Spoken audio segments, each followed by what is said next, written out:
محرم کے حوالے سے ایک بات کر لوں. یہ 10 محرم کا روزہ رسول اللہ صلی اللہ علیہ وسلم نے ارشاد فرمایا کہ عاشورہ کا روزہ مجھے اللہ کی رحمت سے امید ہے کہ 1 سال کے گناہوں کا کفارہ ہے. تو بڑی فضیلت ہے. رمضان کے بعد سب سے زیادہ فضیلت عاشورہ کے روزے کی ہے, 10 محرم کا روزہ. سمجھ رہے ہیں؟ محرم میں ہمیں شریعت نے کیا کرنے کا حکم دیا ہے, اسلام کیا کہتا ہے؟ پہلی بات, اسلام یہ کہتا ہے کہ محرم میں روزے رکھنا دوسرے مہینوں کی نسبت زیادہ ثواب ہے. رمضان کے بعد تو زیادہ سے زیادہ روزے رکھیں, اور اسپیشلی 10 محرم کا روزہ 1 سال کے گناہوں کا کفارہ ہے, یہ اور زیادہ ثواب ہے. پورے محرم نہیں رکھے جاتے تو کیا کرنا ہے, 10 محرم کا رکھنا ہے. حدیث میں آتا ہے کہ آپ نے حکم دیا 2 روزے ملا کے رکھو, کیونکہ یہودی جو تھے وہ 1 روزہ رکھتے تھے, صحیح ہے نا. تو یہودیوں سے مشابہت سے بچنے کے لیے ہمیں حکم دیا کہ اس کے ساتھ 1 اور روزہ ملائیں.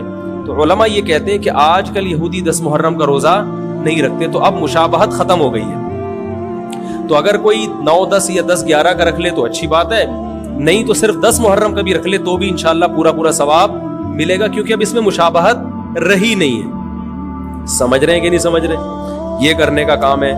دوسرا کام, محرم میں گناہ دوسرے مہینوں کی نسبت زیادہ, اس کی قباحت زیادہ بڑھ جاتی ہے, کیونکہ 4 مہینے محترم ہیں, شوال, ذیقعد,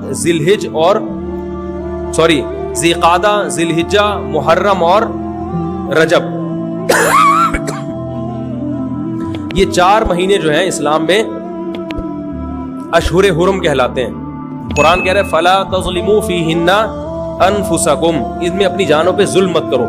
یہ ماتم کرنا بھی تو ظلم ہے نا اپنی جان پہ. تو اللہ نے فرمایا ان 4 مہینوں میں اپنی جان پہ ظلم مت کرو. کسی بھی طرح سے ظلم ہو, جسمانی ظلم ہو, روحانی ظلم ہو. جسمانی ظلم ماتم کر کے بھی ہو سکتا ہے, اور انگاروں پہ چل کے بھی ہو سکتا ہے, اپنے آپ کو پیٹ کے بھی ہو سکتا ہے. روحانی ظلم کیا ہے؟ گناہ کر کا. تو نہ گناہ کرنے کی اجازت, نہ کسی اور طرح سے. عام مہینوں میں بھی ظلم کی اجازت نہیں ہے, نہ اپنے اوپر اور نہ کسی اور پر. تو ان 4 مہینوں میں ظلم کی نوعیت بڑھ جاتی ہے. سمجھ رہے ہیں؟